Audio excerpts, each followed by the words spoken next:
నమస్తే, welcome to RK talks. ఇటీవల ఒక అర్ధరాత్రి గుర్తొచ్చింది. ఈ మధ్య ప్రధానమంత్రి నరేంద్ర మోడీ తన వీడియోలన్నింటినీ కూడా అర్ధరాత్రి అప్లోడ్ చేస్తున్నారు. మరి అందులో టైమింగ్ ఏంటో అదంతా మనకు అనవసరం. కానీ ఇట్లా ఒక అర్ధరాత్రి విడుదల చేసిన వీడియోలో ఆయన తనను తన స్వర్గస్థురాలైన తన తల్లిని అమానుషంగా దూషించిన యువతను ఉద్దేశించి ప్రసంగిస్తూ వారి మాటలు చాలా బాధించాయని, తను తీవ్ర మనస్తాపానికి గురి చేశాయని, అయినప్పటికీ కూడా వారి చిన్నపిల్లలు అయినందున వారిని ప్రధాన జీవన స్రవంతిలోకి తీసుకొచ్చి వారిని దేశ ఉత్తమ పౌరులుగా తీర్చిదిద్దాల్సిన బాధ్యత తనపై ఉన్నది కాబట్టి వారందరినీ క్షమించి వదిలేస్తున్నానట్టు ఎంతో పెద్ద మనసుతో ఆ వీడియోలో చక్కగా ఎంతో ఆర్తితో గాద్గదికమైన స్వరంతో ఆవేదనతో నిండిన స్వరంతో చెప్పుకొచ్చారు. గుడ్, బాగుంది. ప్రధానమంత్రి స్థానంలో ఉన్న వ్యక్తికి ఆ మాత్రం సంయమనం, ఆ మాత్రం క్షమాగుణం ఉంటే ఎంతకన్నా కావాల్సిందేమీ లేదు. ఈ సందర్భంగా మోడీ అయితే వారిని క్షమించారు. కానీ మోడీ అనుచరులు, మోడీ అనుకో చాలామంది ఉంటారు కదా, ఆయనని భక్తులు, ఆయన్ని పూజించేవాళ్ళు, ఆయన సాక్షాత్ అపర అవతారమని కొలిచేవాళ్ళు, ఆయన అభిమానగణం, ఇంకా వాట్సాప్ యూనివర్సిటీ ఇట్లా అనుబంధ సంఘాలు, బీజేపీవి వీళ్ళందరూ ఉంటారు కదా, వారు మాత్రం ఆ యువతను క్షమించడం లేదు. తమ నేత క్షమిస్తే క్షమించాడు కానీ తాము మాత్రం ఆ వారిని క్షమించేది లేదంటూ మోడీనే తిడతారా, మోడీకి జన్మనిచ్చిన పుణ్యమూర్తినే తిడతారా అంటూ వారిపై ఇప్పటికీ ఒడ్డుకాయలపై వేస్తున్నారు.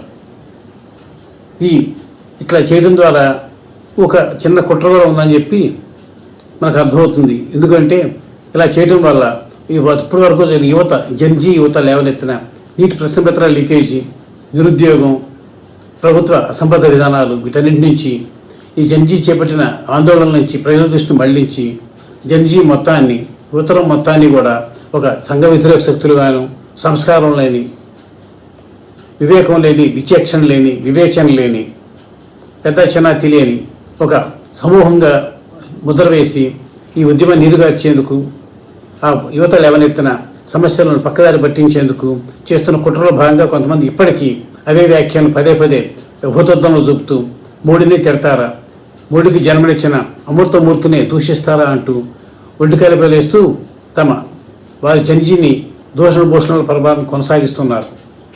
ఆ నెగలు ఎప్పటికీ చల్లారకుండా అలా ఎగదోస్తూనే ఉన్నారు. నిజమే, ప్రధానమంత్రి స్థానంలో ఉన్న వ్యక్తిని కానీ అలా అవార్డుకు వస్తే ఆయననే కాదు, ఎవరి తల్లినైనా సరే దూషించడం తప్పే. అలా చేసిన వారిని మన సంస్కృతి అంగీకరించదు, వారిని ఖచ్చితంగా శిక్షించాల్సిందే. ఇదే పని ఇప్పటికీ ఒక పాప క్షమాపణ కూడా చెప్పేసింది. మోడీని దూషించినందుకు, ఇట్లా అనుచిత వ్యాఖ్యలు చేసినందుకు మిగిలిన వారు కూడా త్వరలో అదే బాట పట్టచ్చు. అయితే ఈ సందర్భంలో కీలకమైన ప్రశ్న ఒకటి, ఇప్పుడు ఎంతగా అభ్యంతరకరంగా చూస్తున్న ఈ జన్జీ వాడిన భాష అసలు ఎక్కడి నుంచి వచ్చింది వారికి? జన్జీకి అంటే యువతరానికి ఆ మాటలన్నీ అవన్నీ ఎక్కడి నుంచి వచ్చాయి? ఎక్కడి నుంచో రాలేదు. బీజేపీ వాళ్ళు నేర్పారు స్వయంగా. అంటే స్వయంగా కాదు, ఇండైరెక్ట్గా. ఎందుకంటే గత 10-12 ఏళ్ళుగా బీజేపీ వాళ్ళు మోడీ అనుకో ప్రయోగిస్తుంది అచ్చంగా అలాంటి భాషనే. మరి అప్పుడు ఒప్పైంది. ఇప్పుడు అదే భాషను తమపై ఈ యువత ప్రయోగించేసరికి ఇప్పుడు ఘోర తప్పిదమైంది, క్షమించడా నేరమైంది. మనకు తెలుసు, చిన్నపిల్లలు children are very great imitators అంటారు. మనం ఏది చేస్తే దాన్ని చక్కగా ఇమిటేట్ చేస్తారు, అనుకరిస్తారు. అందుకని పిల్లలు పెంపకంలో మనం చాలా జాగ్రత్తగా ఉండాలని, వాళ్ళు మనల్ని చూసి తప్పుదారి పట్టకుండా మన బాధ్యతగా వ్యవహరించాలని ఇవన్నీ చెప్తూ ఉంటారు. కానీ ఈ మౌలిక సూత్రాన్ని బీజేపీ వాళ్ళు దేశాన్ని 12 ఏళ్ళుగా అవిచ్ఛిన్నంగా వెళ్తున్న బీజేపీ ఎన్డీఏ వారు ఉద్దేశపూర్వకంగా తెలియక కాదు, కావాలని విస్మరించారు. నోటికొచ్చినట్టు చెలరేగిపోయారు. తమకి గిట్టని వారు ఎంతటి వారైనా సరే, ఆడ లేదు, మగ లేదు, వృద్ధులు లేదు, మృతులు లేదు, బతికిన వాళ్ళు లేదు, ఎప్పుడూ పోయిన వాళ్ళు లేరు, ఎవరిని వదలకుండా తమ ఇష్టారాజ్యంగా ఏ మాట పడితే ఆ మాట మాట్లాడుతూ నోటికి ఎంత వస్తే అంత అంటూ, అది సందర్భమా, సమయమా, వేదిక అని కాదు, పార్లమెంటు కాదు, రోడ్డు కాదు, ఎక్కడైనా సరే, బహిరంగ సభలు కాదు, ఎక్కడికైనా సరే తాము ఏమన్నా అనొచ్చు, ఎవరినైనా అనొచ్చు, ఎక్కడైనా అనొచ్చు, ఎంతన్నా తిట్టచ్చు అని రీతిలో చెలరేగిపోయారు. దీనికి ప్రధానమంత్రి నరేంద్ర మోడీ, హోమ్ మినిస్టర్ అమిత్ షా, ఇతర కేంద్ర మంత్రులు, ఇతర కీలక ప్రజాప్రతినిధులు, బీజేపీకి చెందిన నాయకులు, అనుబంధ సంఘాల నాయకులు ఎవరు అతిథులు కాదు, ఎవరి స్థాయిలో వారు చెలరేగిపోయారు.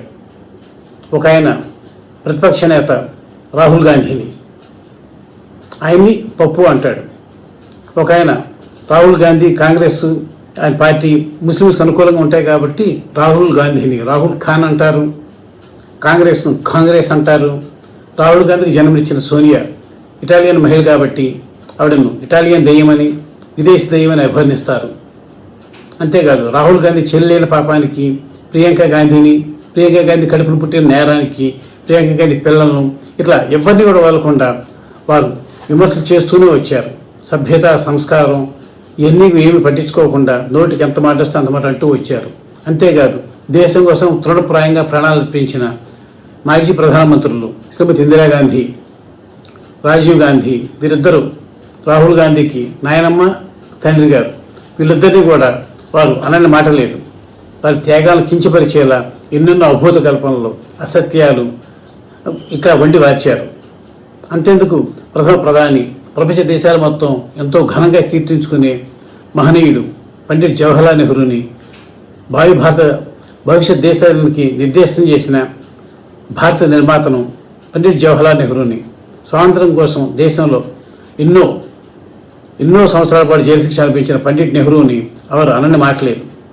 ఆయన పుట్టుక పైన, ఆయన వంశం పైన, ఆయన ప్రవర్తించిన తీరు పైన ఎన్నెన్నో కట్టుకథలు, ఎన్నెన్నో అద్భుత కల్పనలు అని చేసి అసలు ఏది కరెక్టో, ఏది నిజమో, ఏది అబద్ధమో తెలియని అయోమయ స్థితిలోకి, సందిగ్ధ స్థితిలోకి ప్రజల్ని ఎట్టివేశారు. ప్రజల్ని వాళ్ళ క్యారెక్టర్ని అసాసినేషన్ చేశారు.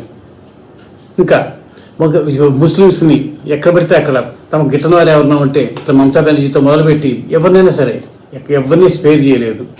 ఇవన్నీ చూస్తూ పెరిగిన జంజీ అంటే యువత అలాగే మాట్లాడాలనుకుంటూ అదే మాట మాట్లాడారు.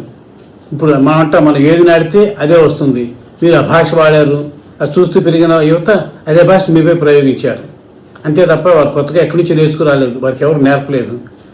అందువల్ల ఈ యువత ప్రయోగించిన భాషకు అంతా కూడా కారణం మీరే, బీజేపీ వారే. పార్లమెంట్ అనేది ఎక్కడ చూడకుండా తమ ఇష్టారాజ్యంగా మాట్లాడే నేతలను కట్టడి చేయకపోగా తాము కూడా ఇంతకంటే ఘోరంగా మాట్లాడుతూ తమ నేతలకు, తమ శ్రేణులకు ఇట్లా మాట్లాడాలండి మీరు అని చెప్పినట్టుగా వ్యవహరించిన అత్యున్నత స్థాయి నేతలందరూ ప్రధానమంత్రి మోడీ, అమిత్ షా, ఈ కేంద్ర మంత్రులు, ఎంపీలు, ఎమ్మెల్యేలు, ఎన్డీఏ నేతలు, అభిమాన సంఘాలు, వాట్సాప్ ఇవన్నీ కూడా ఇందుకు బాధ్యత వహించాలి. అంతే తప్ప ఇవాళ ఏదో క్షమించామని చెప్పి పెద్ద మనిషి తరహా మాట్లాడటం అని కాదు. వృద్ధనారి పతివ్రత అంటారు. మనం తిట్టాల్సిన తిట్టి చేయాల్సినవి చేసేసిన తర్వాత తీరా మనం వాటి పడే సమయం వచ్చేసరికి విలువలు, విచక్షణ, సమాజం, సంస్కారం ఇవన్నీ గుర్తొస్తాయి. అట్లా కాకుండా ఇక నుంచైనా సరే ఇవన్నీ మానేసి చక్కగా సంస్కారవంతమైన భాష మాట్లాడుతూ నిజంగానే తమది బురదలోంచి ఉద్భవించిన కమలం అని చెప్పుకుంటారు కదా సంస్కారవంతమైన పార్టీ అని. నిజంగా ఆ సంస్కారాన్ని ఇట్లా కొంచెం చెప్పుకోవడమే కాకుండా, చాటుకోవడమే కాకుండా తమ వాడే భాషలోను, చేసే విమర్శల్లోనూ వీటన్నిటిలో కూడా ప్రయోగిస్తూ ఉంటే మంచిది. లేదంటే ఇప్పటికే కంగనా రనౌత్ ఒకసారి వ్యవసాయ చట్టాల రద్దు కోసం ఉద్యమించిన పంజాబ్, హర్యానా రైతుల భార్యలు, తల్లులను ఉద్దేశించి చేసిన వ్యాఖ్యలతో ఒక కానిస్టేబుల్ చెవులు చెంపదెబ్బది ఉంది ఒక రైతు కుమార్తెతో. అలాంటి సంఘటనలు ఇంకా ముందు జరగకుండా ఉండాలంటే అప్పట్లో కనుక ఆమె ఆకుంటే ఇప్పుడు ఇవాళ ప్రధానమంత్రి మోడీ పైన సాక్షాత్ ఇలాంటి వ్యాఖ్యలు చేసే పరిస్థితి వచ్చి ఉండేది కాదు.